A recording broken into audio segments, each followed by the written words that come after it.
আচ্ছা, সুপ্রিয় শিক্ষার্থীবৃন্দ, সবাইকে আহ, শুভরাত্রির লাস্ট মুহূর্তে স্বাগতম জানিয়ে কিছু কথা বলার জন্য আমরা লাইভে এসেছি। এবং সবাইকে প্রথমেই আসসালামু আলাইকুম। এই প্রায় রাত 11টা বাজে। এই টাইমে আপনাদের রাত 11টার টাইমে কিছু কথা বলার জন্য এবং কিছু গুরুত্বপূর্ণ কিছু জিনিস শেয়ার করার জন্যই আপনাদের সামনে আসা। প্রথমে একটু অনুরোধ করব যে কষ্ট করে একটু আমাকে আমার কথাগুলো ক্লিয়ারলি শুনতে পাচ্ছেন কিনা আপনারা, একটু বা আমার সাউন্ড ক্লিয়ার কিনা একটু যারা লাইভে যুক্ত হচ্ছেন একটু কাইন্ডলি জানাবেন। অনেক দিন পরে যেহেতু লাইভে আসা, স্বাভাবিকভাবেই আহ, অনেকেই হয়তো দ্বিমুখীতে চলে গেছো যে স্যার হয়তো কোথায় গেছে বা কোন ব্যস্ততার মধ্যে আর লাইভ ক্লাসগুলো নিচ্ছি না আমরা। সেই জায়গা থেকে যেহেতু শুরু করেই আমরা শুরু করতে যাচ্ছি, সবাইকে একটু যারা যারা আছো আমার ক্লাসে বর্তমানে যুক্ত হচ্ছ সবাইকে একটু শেয়ার করার অনুরোধ জানাচ্ছি। এবং শেয়ার করার সাথে সাথে একটু কথাগুলো শুনতে পাচ্ছ কিনা একটু জানাবা কাইন্ডলি। প্রথমে শিহাব জানিয়েছো, আসসালামু আলাইকুম স্যার। ওয়ালাইকুম আসসালাম শিহাব, কেমন আছো? কমেন্টের মাধ্যমে জানাও। আশা করি তোমরা অবশ্যই ভালো আছো। এই কথা সবসময় স্যার হিসেবে তোমাদের কাছে এইটুকুই চাইবো যে আমার স্টুডেন্টগুলো যাতে ভালো থাকে, তারা সবসময় তাদের স্বপ্নটা জয় করতে পারে, এটাই হয়তো আমার পক্ষ থেকে চাওয়া থাকবে সবসময়। আচ্ছা, একটু আমাকে একটু জানাও, তারপর আমি তোমাদের উদ্দেশ্যে কিছু কথা বলবো। কিছু গুরুত্বপূর্ণ কিছু প্রোগ্রাম সামনে আসছে, এই জন্য যার কারণেই তোমাদের সাথে কথা বলা। হ্যাঁ, চলো আমরা একটু সবার জন্য ওয়েট করি, তারপর আমরা চলে আসব কিছু কথা বলার জন্য। আহ, এই মুহূর্তে হয়তো অনেকেই প্রায় এইচএসসি পরীক্ষার্থী যারা আছো এবং যারা দিবা সামনে, অবশ্য যারা অনেক পরীক্ষার্থী আছো যারা ভবিষ্যতে দিচ্ছ 2026 ব্যাচ, বিশেষ করে আমাদের ক্লাসটা আজকে লাইভটা থাকছে মূলত 26 ব্যাচের জন্যই। আচ্ছা, হ্যাঁ, গরম লাগছে, এসি চালিয়ে দিয়েছি এসি। রাহেন স্যারের অফিসে রাহেন স্যারের এসি সুন্দর করে চালিয়ে দিয়েছি। আচ্ছা, আহ, শুধু যে 2026 বা 2025 তাদের জন্য না, আরো কিছু প্রোগ্রাম নিয়ে কথা বলবো বলেই তোমাদের সামনে আসা। টুকটাক করে একটু কষ্ট করে একটু স্যার স্যার আপনার আইফোনটা খুবই সুন্দর, ধন্যবাদ রাহাত আমিন স্যার। আপনাদের অন্যতম কাছের ম্যাথের জনক, অর্থাৎ আমাদের ম্যাথের বচ যাকে বলি, আমিও অবশ্যই সবসময় তাকে বচ বলেই খ্যাত করি, ম্যাথের বচ স্যার। ভাই আমি 26 ব্যাচের, ধন্যবাদ স্যার। আপনিও চলে আসেন লাইভে, ঢুকঢাক করে বাইকটা নিয়ে রেডি হয়ে চলে আসেন। আচ্ছা, দেরি না করে আমরা একটু ট্রাই করব যে কথাগুলো বলার জন্য, সেটা হচ্ছে কয়েকটা প্রোগ্রাম সাজাচ্ছি আমরা, সেই প্রোগ্রামের উপর ডিপেন্ড করে মূলত আজকের এই লাইভে আসা। ওকে, প্রথমটা হচ্ছে কথাগুলো হচ্ছে কি কি প্রোগ্রাম নিয়ে আমরা এই কথা বলতে এসেছি এখানে, তাই তো? অবশ্যই প্রথম কথা থাকবে, অলরেডি আমাদের টেস্ট পেপার সলভিং প্রোগ্রাম যাচ্ছে এখন থেকে প্রতিদিন রাত 10টার সময়। প্রতিটা দিন রাত 10টার সময় প্রথম প্রোগ্রামটাকে সারি, প্রথম প্রোগ্রামটা একটু কথা বলে নিই, তারপর আমরা অন্য কথায় যাব। প্রথম কথা হচ্ছে এইচএসসি 25 ব্যাচ যারা আছো, এইচএসসি 25 ব্যাচের প্রোগ্রাম নিয়ে কিছু কথা বলবো আমরা, তারপর অন্য কথাতে যাব। ওকে, আচ্ছা আমি একটু টাইম নিই, আমি একটু ও অনেকে আছে যাদেরকে জানানো নাই, একটু জানানোর ট্রাই করি। আমার কমেন্ট পড়ে নাই। আচ্ছা, কে কে কমেন্ট করছে আমি একটু কমেন্ট গুলো পড়ি, না হলে আবার সবগুলা ব্যথিত হয়ে যাবে। আচ্ছা, প্রথমেই লিখছে শিয়াব, আসসালামু আলাইকুম, তার উত্তর দিয়েছি ওয়ালাইকুম আসসালাম। হাফসা কানাম আরজু জানিয়েছেন এসি চালান, এসি চালিয়ে দিয়েছি।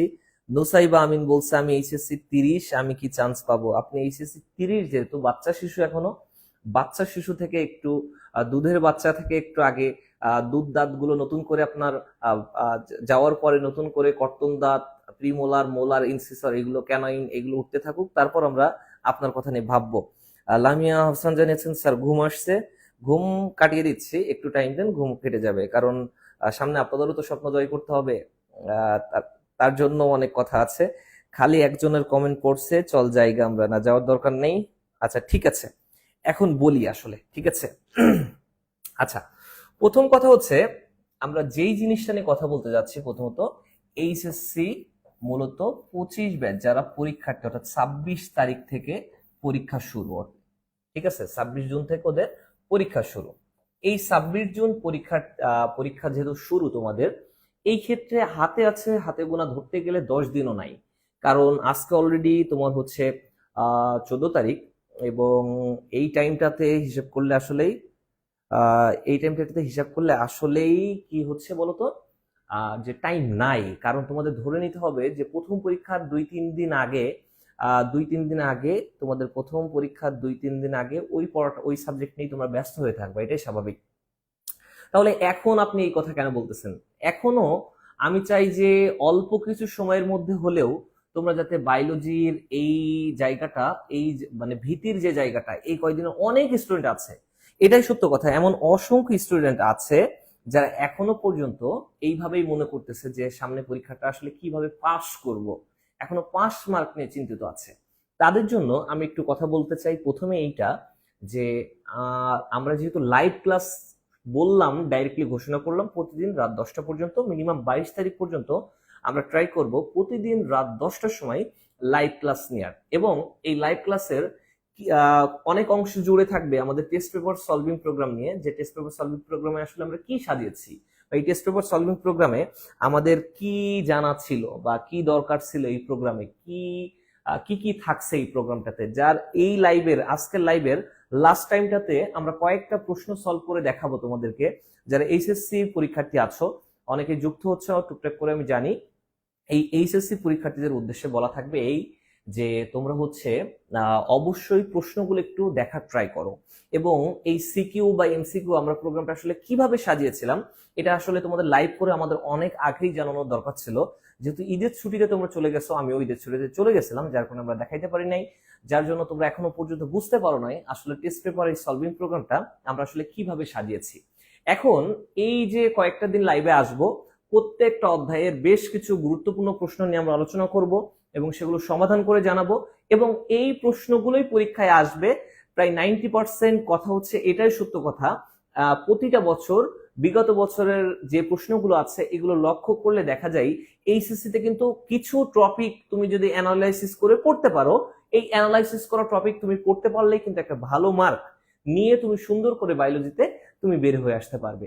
দেন তোমার অ্যাডমিশন জগতে যখন তুমি পদার্পণ করবে, তখন তোমাকে বিস্তার জানানো হবে, এবং এই বিস্তার জানানোর জন্য আমি আছি, এটার জন্য পরে কথা হবে, এটা নিয়ে পরের কথা। বাট আগে এইচএসসিটা ভালোভাবে আমাকে মার্ক তুলে তারপর আসতে হবে। কেন এই ভালো মার্কের জন্য কথা বারবার বলতেছি, অনেকেই হয়তো এখনো পর্যন্ত জানো না তোমরা যে এখন বাংলাদেশে এমন প্রতিযোগিতা শুরু হয়েছে, এই প্রতিযোগিতায় তোমাকে টিকে থাকতে হলে, যেমন সার্ভাইভাল অফ দ্য ফিটেস্ট বলতাম না, আসলে এখন সার্ভাইভাল অফ দ্য ফিটেস্ট হয়েছে এই অ্যাডমিশন জগতে এসে। তাহলে এই অ্যাডমিশন জগতে যদি তোমাকে চান্স পেতে হয় তাহলে তোমাকে পড়তে হবে, ঠিক আছে, বাট তোমার প্রথম প্রশ্ন, এখন তুমি যদি একটা নির্দিষ্ট পরিমাণ মার্ক না পাইতে পারো, তাহলে কিন্তু তুমি অনেক জায়গায় ফর্মই তুলতে পারবে না।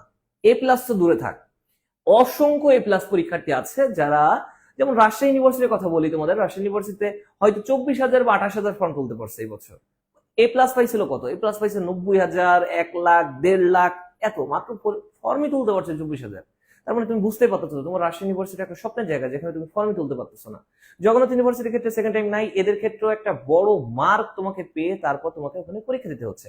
ঢাকা ইউনিভার্সিটিতে সবাই পরীক্ষা দিতে পারে, বাট ঢাকা ইউনিভার্সিটির ক্ষেত্রে বাদেও সবাই তো ঢাকা ইউনিভার্সিটিতে চান্স পাবে না, এটা সত্য কথা। বাট এ বাদে তোমাকে অন্যান্য ইউনিভার্সিটিতে যদি পরীক্ষা দিতে হয়, তাহলে কিন্তু তোমাকে অবশ্যই একটা নির্দিষ্ট মার্ক পেতে হবে। এই জন্য প্রথম কথা আমার এইচএসসি 25 নিয়ে ছিল যে তোমাদেরকে এই লাস্ট কয়েকটা দিন আমি ট্রাই করব প্রতিদিন রাত 10টার সময় নিয়মিত তোমাকে একদম ঘড়ি ধরে তোমাকে আমি অনুরোধ করব যে হচ্ছে সুন্দর করে জয়েন করে যেতে। আচ্ছা, এই যে ঘুরতে ফিরতে দেখো অলরেডি আমাদের সাথে যুক্ত হয়ে গেছে প্রায় 131 জন পার্টিসিপেন্ট যুক্ত হয়ে গেছে। তোমাদের সবাইকে স্বাগতম জানাচ্ছি এবং তোমাদের সবাইকে এইটুকু বলতেছি, প্রত্যেকটা কথা এখানে গুরুত্বপূর্ণ। আজকে যে যে কথাগুলো বলবো কয়েকটা পয়েন্ট ধরে, আমি সর্বোচ্চ 4টা থেকে 5টা পয়েন্ট ধরে ধরে কথা বলবো, প্রত্যেকটা পয়েন্টই গুরুত্বপূর্ণ। বিশেষ করে এইচএসসি 25 যারা আছো তাদের জন্য অনেক বেশি গুরুত্বপূর্ণ। আচ্ছা স্যার আমি অফলাইনে ভর্তি হতে যাচ্ছি আপনার কাছে, ঠিক আছে অফলাইনে চলে আসেন, ভর্তি করে ক্লাস করবেন। আগে এখনকার কথাগুলো গুরুত্বপূর্ণ ভাবে শোনেন। তাহলে আমি প্রথম কথা কি, এইচএসসি 25 যারা আছো তাদের ক্ষেত্রে, যারা টেস্ট পেপার সলভিং প্রোগ্রাম কিনেছো তাদের জন্য তো শুভকামনা আছেই, তোমরা ক্লাসগুলো করতে থাকো। এইচএসসি 25-এর এই টেস্ট পেপার সলভিং প্রোগ্রামে অনেকেই এখনো পর্যন্ত মনে করতেছো যে ভাইয়া টাইম তো আছে আমাদের হাতে গুনে 10 দিন, কবে করব না করব এসবগুলো কোনো কিছু আসলে চিন্তা করার কারণই নাই। যারা কোর্স অলরেডি নিয়েছো তারা জানো। প্রশ্ন হচ্ছে কেন? কারণ এখানে প্রত্যেকটা অধ্যায়ে ধরে নিলাম আমি 100টা করে এমসিকিউ সলভ করে দেখিয়েছি, মিনিমাম 100টা আছে, কোনোটাই 170টা 180টা আছে। সিকিউ সলভিং আছে মিনিমাম 70 থেকে 80টা। একটা অধ্যায়ে যখন 70 থেকে 80টা সিকিউ সলভ করা হয়, মিনিমাম 100টা ইম্পর্টেন্ট টপিক নিয়ে এমসিকিউ আলোচনা করা হয়, তার বাইরে কোনো প্রশ্ন থাকতে পারে না। এটা আমি চ্যালেঞ্জ দিচ্ছি তোমাদেরকে। এখন প্রশ্ন হচ্ছে এই টাইমের মধ্যে কিভাবে করব? তোমাদের এই ভিডিওগুলো সর্বোচ্চ একটা অধ্যায়ে তুমি যদি 40 থেকে 45 মিনিট টাইম নাও, এমসিকিউ এবং সিকিউ সলভ করা সম্ভব। আমি তোমাদেরকে কথা দিচ্ছি 40 থেকে 45 মিনিট। তাহলে তোমাদের অধ্যায় হচ্ছে 14টা অধ্যায়ে তুমি যদি হাতে গুনে 14 ঘন্টা টাইম নাও বা একটা দিন টাইম নাও, আমি কথা দিচ্ছি তোমাদের এই বায়োলজিতে যদি এই 24 ঘন্টা খিসকে বসে থাকতে পারো, খাতা কলম নিয়ে নোট করতে পারো, আমি কথা দিচ্ছি তোমাদের এই এইচএসসি 25 যারা আছো তাদের একটা বড় ভালো একটা মার্ক নিয়ে তোমরা বের হয়ে আসতে পারবা। এখন বলতে পারো অনেকে, হ্যাঁ আপনি একদিনে সারা জীবন পড়লাম না একদিনে। বাবা যেটা সম্ভব সেটা নিয়ে বলতেছি, কারণ এটা এমন ভাবে সাজানো হয়েছে। এখন হ্যাঁ অনেকেই বলতে পারে যারা ব্রিলিয়ান্ট আছে, যা সারা জীবন পড়লাম কিছু করতে পারলাম না একদিনে কিভাবে সম্ভব। হ্যাঁ তাদের ক্ষেত্রে জিনিসটা এমন যে তোমরা তো জানোই অলরেডি, আরো তোমাদেরকে জ্ঞানের গভীরতা জানানোর জন্য এবং তোমাদেরকে জাস্টিফাই করার জন্য আসলেই তোমরা মানে তোমাদের বিগত বছরের প্রশ্ন সলভ করে তুমি একটা পারফেক্ট প্রিপারেশন তোমার হচ্ছে কিনা এটার জন্যই মূলত তোমার এই টেস্ট পেপার সলভিং প্রোগ্রামটা ছিল। ওকে আচ্ছা এখন ভাইয়া বায়োলজি যা পড়ছি প্রায় ভুলে গেছি, কি করব স্যার? আচ্ছা রাকিবুর রহমান জানিয়েছো। আচ্ছা আমি রাকিবুর রহমান, তুমি যদি এইচএসসি 25 ব্যাচের শিক্ষার্থী হয়ে থাকো, আমি তোমাকে বলবো তুমি শেষ পর্যন্ত ভিডিওটা দেখতে থাকো। এই শেষ পর্যন্ত দেখলে দেখবা যে কিছু প্রশ্ন আজকে সলভ করে দেখানোর সময় তুমি বুঝতে পারবা যে এই প্রোগ্রামটাতে আসলে কিভাবে প্রশ্নগুলোর অ্যান্সার করা হয়েছিল অ্যানালাইসিস করে, এবং এটা আসার সম্ভাবনা কতটুকু। আমি প্রত্যেকটা প্রশ্ন সলভ করার পরে এটাও বলে দিয়েছি যে এটা এই বছর এসছে, যেহেতু সিলেট বোর্ডে 24-এ এসছে, তার সিলেট বোর্ডে 23-এ এসছে, রাজশাহী বোর্ডে 22-এ এসছে, ঢাকা বোর্ডে এটা আসার সম্ভাবনা আছে। এইভাবেও বলে দিয়েছি তুমি যেই বোর্ডের শিক্ষার্থী হও সেই বোর্ডের প্রত্যেকটা প্রশ্ন অ্যানালাইসিস করে তুমি কি নিজে একটা ধারণা নিতে পারবা। সো তুমি নিশ্চিন্ত থেকে তুমি একটু কষ্ট করে ক্লাসগুলো করে নিও, আই থিঙ্ক তোমার জন্য বেস্ট একটা অপশন হবে। রাকিবুর তুমি যদি অ্যান্সার পেয়ে থাকো তুমি একটু অ্যান্সার কমেন্ট করে জানিও যে আসলে অ্যান্সার পেয়েছো কিনা। আচ্ছা এখন আসো তাহলে আর কি বিষয়ে আপনি বলার জন্য এত অধীর আগ্রহে কথা বলতেছেন। আরেকটু বিষয়ের কথা হচ্ছে একটু ধাপে ধাপে যাই। আমাদের অলরেডি কিছুদিন মানে কালকে থেকে হয়তো সেকেন্ড টাইম বিশ্ববিদ্যালয়ে ভর্তি কোচিং। এবার আসি সেকেন্ড টাইম মাধ্যম নিয়ে। কালকে থেকেই আমাদের সেকেন্ড টাইমার যারা আছো, যারা প্রথমবার স্বপ্ন জয় করতে ব্যর্থ হয়েছো, তাদের জন্য যারা সেকেন্ড টাইমার, কথাটা শুনতে খারাপ লাগলেও কিচ্ছু করার নেই, বাস্তবতা মেনে নিতে হবে, রিয়েলিটি মাইনা নিতে, বুঝছো, রিয়েলিটি মাইনা নাও। হ্যাঁ রিয়েলিটি মেনে নিতে শেখো, যেহেতু রিয়েলিটিতে পড়ে গেছো। আমি জানি এখন তোমাদের সমাজ থেকে অনেক কথা বলছে, বাবা মাও তাদের চাপে পড়ে অনেক কথা বলতে বাধ্য হচ্ছে, তাদের জন্য আরেকটা বার স্বপ্ন জয় করার একটা সম্ভাবনাটাকে নিয়েই তোমাদের সামনে হাজির হচ্ছি। সেকেন্ড টাইমার যারা আছো তাদের উদ্দেশ্যে আরেকবার বলবো, এইবার একটু কষ্ট করে আরেকবার একটু যুদ্ধে ঝাঁপাই পড়ার জন্য একটু প্রতিজ্ঞা নাও। আসলে সেকেন্ড টাইমার যারা আছো ওয়ার্ড বারবার নিচ্ছে, তোমাদের একটু আঘাত পাওয়া উচিত। এখনো যদি আঘাত না পাও তাহলে কখনোই আঘাত পাবো না। যদি এখনো পর্যন্ত লজ্জা না লাগে কখনোই তুমি আর জয় করতে পারবে না, এটাই সত্য কথা। ঠিক আছে, কষ্ট পাইলেও এই কষ্টটা শোক হোক শক্তিতে পরিণত। ঠিক আছে, শোক তোমার শক্তিতে পরিণত হোক, এই দোয়াটাই সবসময় থাকবে। তা সেকেন্ড টাইম আমাদের জন্য কি করেছে, আমি প্রত্যেকটা অধ্যায়ের বিগত বছরের যতগুলো প্রশ্ন ছিল, ঢাকা ইউনিভার্সিটি আলাদা, রাজশাহী ইউনিভার্সিটি আলাদা, ইভেন জাহাঙ্গীরনগর ইউনিভার্সিটির এই বছর যে পরীক্ষাগুলো হয়েছে অনেক ইউনিটের প্রশ্ন এখনো কেউ পাইনি। আমি প্রত্যেকটা রাজশাহী ইউনিভার্সিটির যতগুলো ইউনিট হয়ে পরীক্ষা হয়েছে প্রত্যেকটা ইউনিটের প্রশ্ন আমি কালেক্ট করে বিভিন্ন জায়গা থেকে কালেক্ট করে সেগুলো সলভ করে নতুন করে অলরেডি বইয়ে দিয়ে দিয়েছি, খুব তাড়াতাড়ি বইও বাজারে আসবে এবং সেগুলোর উপরেও নিয়মিত ক্লাস চলতে থাকবে। সো তোমাদের উদ্দেশ্যে একটাই কথা থাকবে, যারা সেকেন্ড টাইমার আছো তোমাদের জন্য নতুন করে অনেক বেশি পরিশ্রম করে তোমাদের জন্য নতুন প্রোগ্রাম নিয়ে হাজির হচ্ছি। তাদের উদ্দেশ্য একটাই কথা, দয়া করে আর নিজের প্রতি আত্মবিশ্বাসটা হারিও না। ওভার কনফিডেন্স হয়ে গেছিল অনেকেই প্রথমবারই, যে আমি অনেক কিছু জেনে পারি, অনেক কিছু জেনে ফেলছি, আমি এবার ঢাকা ইউনিভার্সিটি ফাটাই বলবো, ঢাকা ইউনিভার্সিটি আমার, জগন্নাথ ইউনিভার্সিটি আমার, রাজশাহী ইউনিভার্সিটি আমার। এগুলো করে লাভ নাই, তোমরা বাস্তবতা অলরেডি বুঝে ফেলছো। সিট কতগুলা তোমরা ভালো করেই জানো, আর চান্স পেয়েছো কতজন এটাও ভালো করে জানো। তোমার ঘাটতি কতটুকু ছিল সেটা পরীক্ষার হলে গিয়ে বুঝতে পারছো, তার আগে বোঝো নাই। অনেকবার বলেছি, হাজারবার বলেছি পরীক্ষা দাও, বারবার বলেছি পরীক্ষা দাও, তোমরা কখনোই পরীক্ষা দেওয়ার সেই মানসিকতাটাই তৈরি করতে পারো না এখনো পর্যন্ত। সেই জন্যই তোমাদের আজকে এই অবস্থা। এই অবস্থা থেকে বের হওয়ার জন্য একটাই পরামর্শ থাকবে, এখন থেকে একটু নিজের প্রতি আত্মবিশ্বাস নিয়ে শুরু করো। অনেক তো হলো, ব্যর্থ হয়েছে, আমি বলবো আবার ব্যর্থ হও, কিন্তু এই ব্যর্থতা হচ্ছে একটা সফলতার শেখার একটা প্রথম ধাপ, সফলতার জন্য দ্বিতীয় পা এগিয়ে দেওয়া যাকে বলে। ঠিক আছে, বলে না ever tried ever failed, no matter, try again, ever failed but remind it last word, the world is yours. বিশ্বটা তোমার জন্য উঠে আছে, জয় করে নেওয়ার জন্য তোমাদের জন্য হাতছানি দিচ্ছে, একটু চেষ্টা করো। আচ্ছা, রাকিবুর আবার একটু কমেন্ট করছিলে মাঝে, আমি এইচএসসি 25 এই প্ল্যাটফর্মে নিউ, আপনাদের কোর্স নিয়ে যদি একটু বলতেন প্লিজ। আমি কোর্স নিয়ে অলরেডি তোমাকে বললাম যে এই কোর্সটাতে 2015 সাল থেকে 2023 সাল পর্যন্ত যতগুলা বোর্ড আছে বাংলাদেশে প্রত্যেকটা বোর্ডের এমসিকিউ সলভ করা হচ্ছে, এখানে সিকিউ সলভ করা আছে। ধরে নিলাম তোমাকে আমি বললাম প্রথম অধ্যায় ছিল কোষ ও কোষের গঠন, এই কোষ ও কোষের গঠনে যতগুলা বোর্ড আছে ততগুলা বোর্ডের 2015 থেকে 2023 সাল পর্যন্ত এমসিকিউ সলভ করে এখানে দেখানো হয়েছে। শুধু অ্যান্সার না, তুমি শেষ পর্যন্ত থাকো ক্লাস পর্যন্ত, তাহলে বুঝতে পারবা। শুধু অ্যান্সার বলে গেছি তা না, এই অপশনটা অ্যান্সার হয়েছে, অন্যগুলো কেন হয়নি এটা বিস্তার আলোচনা করা আছে। তুমি একটু পেজে ঘুরলেই দেখতে পারবা যে পেজে এমন রিলেটেড ভিডিও দেওয়া আছে যে এই টেস্ট পেপার সলভিং প্রোগ্রামটা কিভাবে সাজানো হয়েছে। পারলে তুমি একটু ক্লাস করার পরেই পেজে নক দিয়ে দিও, আমি অবশ্যই তোমাকে এই টেস্ট পেপার সলভিং প্রোগ্রামের স্পেশাল কিছু ভিডিও আমি তোমাকে দিয়ে দিব, তাহলে বুঝতে পারবা। আর পারলে লাস্ট টাইম পর্যন্ত থাকো, আমি 2-1টা প্রশ্ন সলভ করে জানাবো তোমাদেরকে।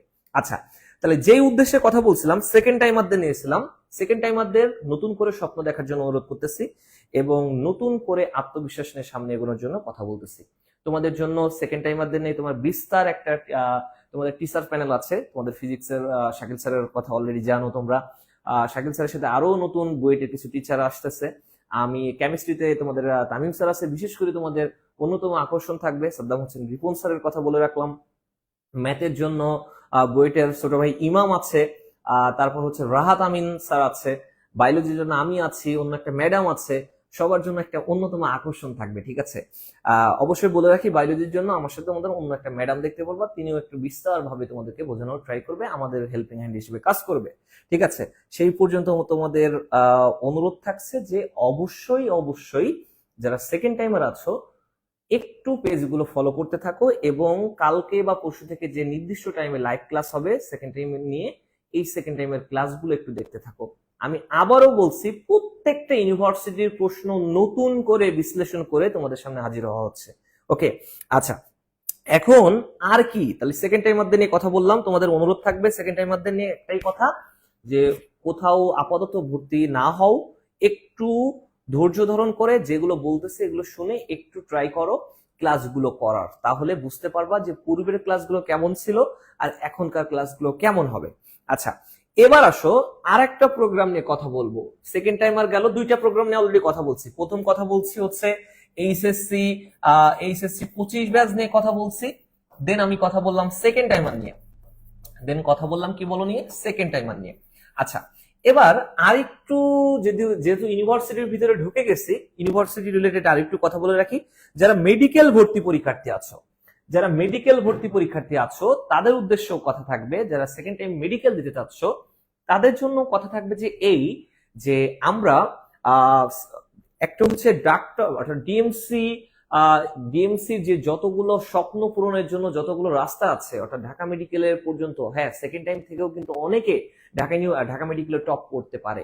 এই জায়গা থেকে মেডিকেলের জন্য নতুন একটা প্রোগ্রাম আনার ট্রাই করতেছি আমরা, যে মেডিকেলের প্রশ্ন প্রথম 10টা ক্লাস আমি রাখবো বিগত বছরের মেডিকেল প্রশ্ন যে তোমরা পরীক্ষা দিলে এইটার প্রশ্ন কেমন হয়েছে আর পূর্বের মেডিকেলের প্রশ্নগুলো কেমন ছিল। অনেকেই তোমরা যারা শর্ট সিলেবাসের প্রিপারেশন নিয়েছো তারা কিন্তু ধরা খেয়েছো। সুন্দর করে যদি তুমি কোনো কারণে এখনো পর্যন্ত ফুল বই না পড়ে থাকো, তুমি শিওর থাকো ধরা খাবে। আবারও বলতেছি, শিওর থাকো ধরা খাবে। এই জন্য তোমাদেরকে নতুন করে একটু ভাবতে হবে এবং পুরা বই নিয়ে পূর্ণাঙ্গ একটা ব্যাখ্যা আকারে আমরা নতুন একটা কোর্স আনছি। লাস্ট আর একটা যে জায়গাটা প্রশ্ন থাকবে, আমরা এসএসসি যারা এবার দিছো অর্থাৎ 2025-এ যারা এসএসসি পরীক্ষা দিলে, তোমাদের আর 1 মাস পরেই রেজাল্ট দিয়ে দিবে, তাদের জন্য এসএসসি ফাউন্ডেশন একটা কোর্স আনার ট্রাই করতেছি আমরা। তাহলে কোনটা আনার ট্রাই করতেছি বলতো? SSC foundation course. ঠিক আছে, এসএসসি ফাউন্ডেশন কোর্স। অনেকেই এখনো পর্যন্ত এসএসসি ফাউন্ডেশন কোর্স সম্পর্কে হয়তো নাও জানতে পারো। এসএসসি ফাউন্ডেশন কোর্সে আপাতত আমরা বায়োলজি এবং ফিজিক্স নিয়ে পরিকল্পনা আছে, অন্যান্য সাবজেক্ট বায়োলজি, ফিজিক্স এবং ইংলিশ। আবারও বলি, বায়োলজি, ফিজিক্স এবং ইংলিশ নিয়ে 3টা সাবজেক্ট নিয়ে প্ল্যানিং আছে। এটাতে কি হবে, তোমরা যারা এই যে 3 মাস বসে আছো, যারা এসএসসি পরীক্ষা দিচ্ছ, এই 3 মাস না অনেক ইম্পর্টেন্ট। এই 3 মাসে তুমি চাইলে ঘুরতে পারো, এই 3 মাস চাইলে তুমি ফোন নিয়ে নতুন নতুন গেমিং খেলতে পারো, নতুন নতুন অনেক কিছু ওয়েবসাইট ঘাঁটতে পারো। বাট এই 3 মাসে তোমার অনেক কিছু ইজি করে দেয়। প্রশ্নটা কেমন অনেকে হয়তো বুঝতে নাই পারে। বিষয়টা হচ্ছে এমন, যারা এইচএসসি তে তুমি ফার্স্ট ইয়ারে ভর্তি হবা, তোমাদের এসএসসি তে বই ছিল এতটুকু বায়োলজি, ঠিক আছে। এখন হুট করে যখন এইচএসসি তে উঠবা, দেখবা যে একটা অধ্যায় আছে তোমার এসএসসি এর ওই সেম বইয়ের সমান এবং এত পরিমাণে ইনফরমেশন। কেমন হতো যদি তুমি পুরা বোটানি বইটা, পুরা জুলজি বইটার মেন ইম্পর্টেন্ট থিম গুলো তোমার ক্লাস শুরু হওয়ার আগেই তোমার মাথার ভিতরে এটা সুন্দর করে গেঁথে দেওয়া যেত। কেমন হতো ফিজিক্সের জড়তার ভ্রামক নিয়ে তুমি এখনো পর্যন্ত ক্লাসই শুরু করো নাই বা জানোই না, সেইগুলো যদি তোমাকে সুন্দর করে মাথায় ঢুকাই দেওয়া যেত। তোমাকে কেমন হতো যদি ইংরেজির যে গ্রামেটিক্যাল রুলস পড়ছো এতদিন, এই রুলস গুলো সম্পর্কে তুমি সেইভাবে ধারণা নিতে পারো নাই, এখন এটার পূর্ণাঙ্গ ব্যাখ্যা তুমি যদি তোমার ক্লাস শুরু হওয়ার আগে তুমি নিয়ে নিতে পারো। কেমন হতো ক্লটিং ফ্যাক্টর, বায়োলজির ক্লটিং ফ্যাক্টর, হৃৎপিণ্ডের কার্ডিয়াক সাইকেল সম্পর্কে কিছুই জানো না, সেটা যদি তুমি ক্লাস শুরু হওয়ার আগেই তোমার মাথায় একটা সুন্দর করে ধারণা চলে আসতো। কেমন হতো ট্রান্সক্রিপশন, কিভাবে ডিএনএ থেকে আরএনএ তৈরি হয়, আরএনএ থেকে প্রোটিন তৈরি হয়, কিভাবে একটা মাইটোসিসের বিশাল বিভাজন হয়, এইগুলো যদি তোমার মাথায় সুন্দর করে গেঁথে দেওয়া যেত, তাহলে আই থিঙ্ক তোমাদের জন্য অনেক অর্থাৎ অনেক একটা গুরুত্বপূর্ণ একটা সিদ্ধান্ত হতে যাচ্ছে এইটা বেছে নেওয়া। যদি তুমি এটা নিতে পারো, আমি মনে করি তোমার এই কোর্সটাও তোমার জন্য, যারা এসএসসি পরীক্ষার্থী এবার ছিলে, তাদের জন্য গুরুত্বপূর্ণ একটা সিদ্ধান্ত হতে যাচ্ছে। সো তাদের জন্য এসএসসি ফাউন্ডেশন কোর্সটাও থাকবে। আচ্ছা, তাহলে আমার মূলত আলোচনা ছিল আজকের এই বিষয়গুলো নিয়ে। এই বিষয়গুলো নিয়ে যদি তোমরা জেনে থাকো, আই থিঙ্ক তোমাদের আর কোনো বিষয় আর থাকলো না। আজকে মূলত আলোচনা ছিল আমাদের এইগুলো নিয়ে। এখন যারা এইচএসসি পরীক্ষার্থী ছিলে বা সামনে আছো, তাদের জন্য কিছু প্রশ্ন থাকছে এবং সেগুলো সলভ করে দেখাবো। এখন অনেকে পেজে অসংখ্য মেসেজ এসছে যে এই কোর্সটা টেস্ট পেপার সলভিং প্রোগ্রাম কি শুধু 2025 সালের জন্য? না, 2025-এর জন্য শুধু তাদের জন্য না। প্রশ্ন হচ্ছে 2025-এর জন্য এটা হচ্ছে ওয়ান কাইন্ড অফ তোমার হচ্ছে ইয়ানাফসির লাস্ট ঔষধ মতো। মানে তুমি হাই আল্লাহ আমি কি করব, পরীক্ষার আগের দিন রাত্রেবেলা বই উল্টাচ্ছে, আল্লাহ আমাকে বাঁচাও, আল্লাহ আমাকে বাঁচাও, আমি বাঁচি না। তাদের জন্য লাস্ট ঔষধ হচ্ছে এইটা, যে তুমি টেস্ট পেপার সলভিংটা নাও, প্রশ্নগুলো দেখো, সুন্দর করে ব্যাখ্যাগুলো একটু মাথায় নেওয়ার ট্রাই করো, সুন্দর করে পরীক্ষাগুলো দেওয়ার ট্রাই করো। এখানে চিত্র সব ব্যাখ্যা করে দেওয়া আছে, এটা দেখো। বাট 2026 পরীক্ষার্থী, 2027 যারা আছো, অর্থাৎ যারা এইচএসসি 2026 এবং 2027 পরীক্ষা দিবে, তাদের জন্য এটা অবশ্যই ম্যান্ডেটরি। কেন? কারণ আজ হোক কাল হোক তোমাকে টেস্ট পেপার সলভ করা লাগবেই। এবং যদি টেস্ট পেপার সলভটা একটু আগে থেকেই করে থাকো, তাহলে আমি তোমাদেরকে বলবো এটাও তোমাদের জন্য অন্যতম একটা গুরুত্বপূর্ণ প্রিপারেশন আগে থেকে মজবুত হয়ে যাবে। তুমি পরীক্ষার আগে যদি তুমি ইয়ানাফসির অবস্থা না দেখতে চাও, আগে থেকে সুন্দর করে একটু প্রিপারেশনটা নিয়ে নাও, ঠিক আছে? আচ্ছা, অনেকে অনেক কমেন্ট করছে, আহ অনেকে অনেক কমেন্ট করছে। কে কি কমেন্ট করলো? জেবিন কমেন্ট করছো কোন ম্যাডাম? আফরা ম্যাডাম না, আফরা ম্যাডাম না, টেনশন নাই জেবিন। আচ্ছা, তাহলে ভর্তি না হয়ে কি বিয়ে করে ফেলা উচিত? না, বিয়ে করে ফেলা দরকার নেই। আগে একটু সুন্দর করে মেডিকেলে চান্স পান বা সুন্দর একটা ভালো একটা ইউনিভার্সিটিতে চান্স পান, তারপর সুন্দর করে সুন্দর জামাই দেখে বিয়ে করে ফেলেন। এটা হচ্ছে আমার পরামর্শ থাকবে। আচ্ছা, জেএনইউ নাইস এন্ড অ্যাক্টিভ, অবশ্যই জগন্নাথ ইউনিভার্সিটি অবশ্যই নাইস এন্ড অ্যাক্টিভ। আফসা খান মার্জু ইনবক্সে, আচ্ছা, ফাজিল সব। আচ্ছা, যাই হোক, এখন তাহলে আমি একটু ট্রাই করব আপনাদের লাস্ট এই টাইমে কিছু গুরুত্বপূর্ণ একটু প্রশ্ন দু একটা সলভ করতে চাই, ঠিক আছে? যদি কারো কোনো প্রশ্ন থাকে, এই প্রশ্নগুলো করতে থাকেন। দয়া করে আপনারা একটু প্রশ্নগুলো, এখন কিছু প্রশ্ন সলভ করব, সেগুলো একটু দেখার ট্রাই করবেন। যদি কোনো রকম প্রশ্ন থাকে তাহলে একটু প্রশ্ন একটু কমেন্ট করতে থাকেন, আমি একটু প্রশ্নগুলো সাজিয়ে নিই, ঠিক আছে? আচ্ছা, আচ্ছা, লাস্ট কে কমেন্ট করছেন যে স্যার আপনি কি কষ্টে আছেন? না, আমি কোনো কষ্টে নাই। কষ্ট, আপনারা তো কষ্ট আর ডিপ্রেশন ছাড়া কিছু বোঝেন না। কষ্ট বলতে আপনারা যে কি বোঝেন, শুধু ঘুরে ফিরে একই ধরনের প্রশ্ন, এগুলো বুঝি না। তারপরেও আপনাদের উদ্দেশ্যে একটাই কথা থাকবে, এতই যদি কষ্টে কুষ্ঠিত হয়ে থাকেন, পারলে এসব বাদ দিয়ে আগে একটু স্বপ্নগুলো যেগুলো দেখছেন, স্বপ্নগুলো বাস্তবায়ন করা শুরু করেন। স্বপ্নগুলো একটু বাস্তবায়ন করা শুরু করেন, দেখবেন সকল কষ্ট দূর হয়ে গেছে। এতই যদি কষ্ট থেকে থাকে, পারলে একটিবার যে কোনো, আপনি যে এলাকায় থাকেন না কেন, একটু পঙ্গু হাসপাতাল থেকে ঘুরে এসেন। একটু ঢাকা মেডিকেল বা যেখানে আপনি বার্ন ইউনিট আছে, অর্থাৎ যেখানে পুড়ে গেলে যে রোগীগুলোকে নেওয়া হয়, একটু বার্ন ইউনিট থেকে ঘুরে এসেন, একটু পঙ্গু হাসপাতাল থেকে ঘুরে এসেন। আমি চ্যালেঞ্জ দিচ্ছি, আপনার মনটা ভালো হয়ে যাবে। আবারও বলতেছি, খুব যদি কষ্টে থেকে থাকেন, একটু পারলে যে কোনো পঙ্গু হাসপাতাল বা বার্ন ইউনিটে একবার ঘুরে এসেন। 5টা মিনিট আমার কথা শুনে দেখেন একদিন, দেখবেন যখন বার্ন ইউনিটে যাবেন, বার্ন ইউনিটে ঢুকবেন, দেখবেন যে অসংখ্য রোগী আছে যারা নিজেদের এই যে প্রত্যেকটা অঙ্গ প্রত্যঙ্গ পুড়ে যাওয়ার কারণে কেমন মানসিক যন্ত্রণায়, এমনি তো শারীরিক যন্ত্রণা আছেই, কতটা মানসিক যন্ত্রণায় আছে। তাদের এই কষ্টটা দেখে আপনি নিজেদের কতটা সুখী আছেন, নিজের যে কতটা সুস্থ আছেন, আল্লাহর কাছে ওই ওই জায়গাতে দাঁড়িয়েই হাজারবার আল্লাহর কাছে শুকর আদায় করবেন, নিয়ামত আদায় করবেন, যে কি পরিমাণ খুশি আপনি তখন মনে হবে যে না, আসলেই আপনি যে নিজেকে কষ্ট বলতেছেন, আমার এইটা হয়েছে, আমার গার্লফ্রেন্ড চলে গেছে, আমার বয়ফ্রেন্ড চলে গেছে, আমি কোথাও চান্স পাই নাই, আমার আব্বু বকছে, আমার আম্মু বকছে, আমি এটা করব, আমি ওটা করব, আমি ঝুলে পড়বো, এগুলো বাদ দেন প্লিজ। পারলে একটু কষ্ট করে একটাবার বার্ন ইউনিট বা যে কোনো একটা পঙ্গু হাসপাতালে গিয়ে দেখবেন তার কারো পা নাই, কারো হাত নাই, তখন দেখবেন জীবনটার মানে নতুন করে বুঝতে শুরু করবেন। তখন ওই জায়গায় স্পটে দাঁড়িয়ে থাকা অবস্থায় দেখবেন যে এমন কোনো কিছু মনে হচ্ছে। আর এরপরেও যদি না হয়, পারলে একটিবার কবরস্থান বা হচ্ছে আপনার যে কোনো দাফনখানা থেকে ঘুরে আসেন। দেখবেন সকল পৃথিবীর সুখ, সকল পৃথিবীর সকল দুঃখ ওই একটা জায়গায় যেন গিয়ে শেষ হয়ে যায়।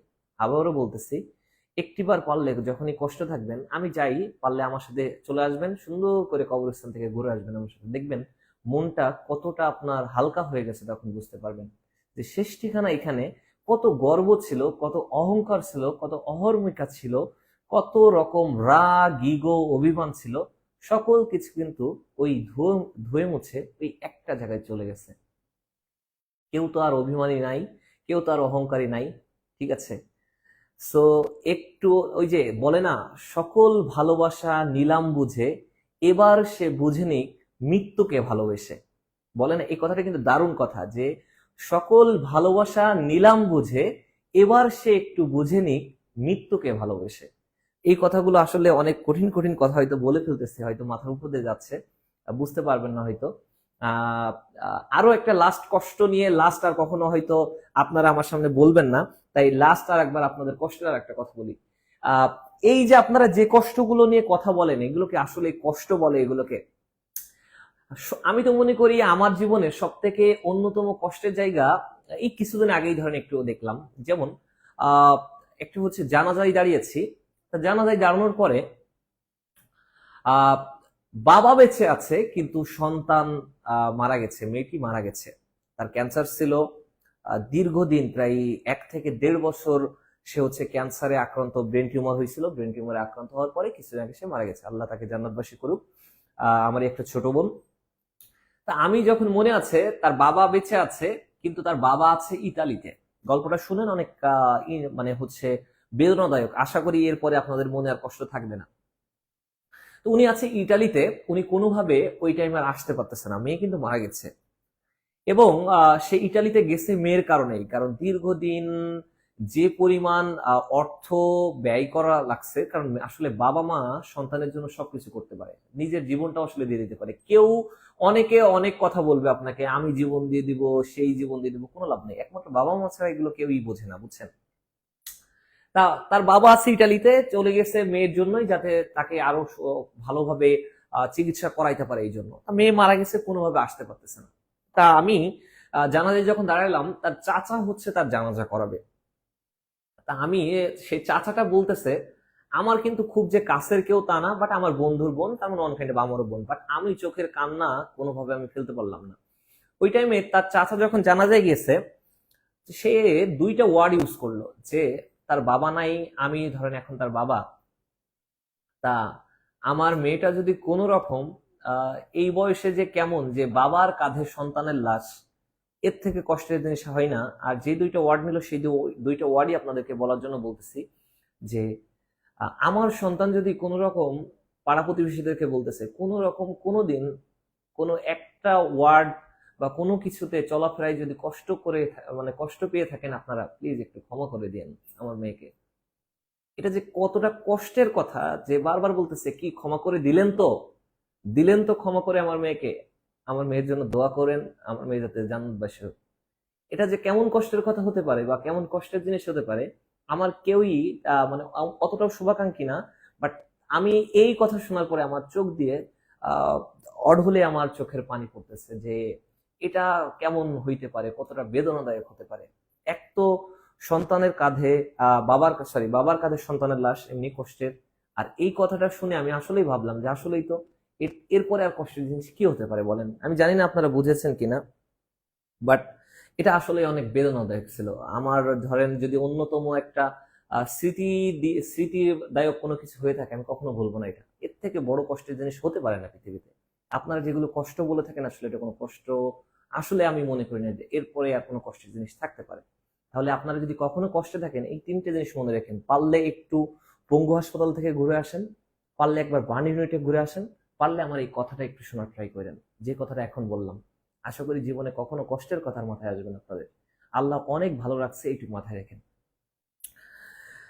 যাই হোক, আপনাদের উদ্দেশ্যে কিছু প্রশ্ন সলভ করি। অনেক বেদনাদায়ক অনেক কথা বলে ফেললাম, ক্ষমা করবেন। চলেন আমরা একটু কিছু প্রশ্ন সলভ করে তারপর আমরা ক্লাসটা শেষ করব। প্রায় রাত 12টার কাছাকাছি চলে যাচ্ছে, আমরা 2-1টা প্রশ্ন সলভ করার ট্রাই করব।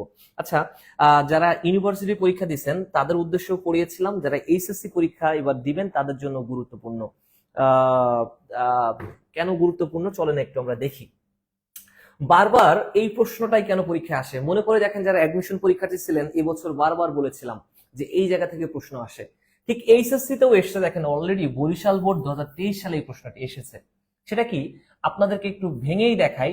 ডিএনএ থেকে যখন আরএনএ তৈরি করা হয়, তখন একটা বিশেষ প্রক্রিয়ার মাধ্যমে করা হয়। ডিএনএ থেকে আরএনএ তৈরি করা যায়, সেটা কোন আরএনএ? আরএনএ এর অনেক প্রকারভেদ আছে, বিশেষ করে মনে রাখবেন ডিএনএ থেকে এমআরএনএ তৈরি করা হয়।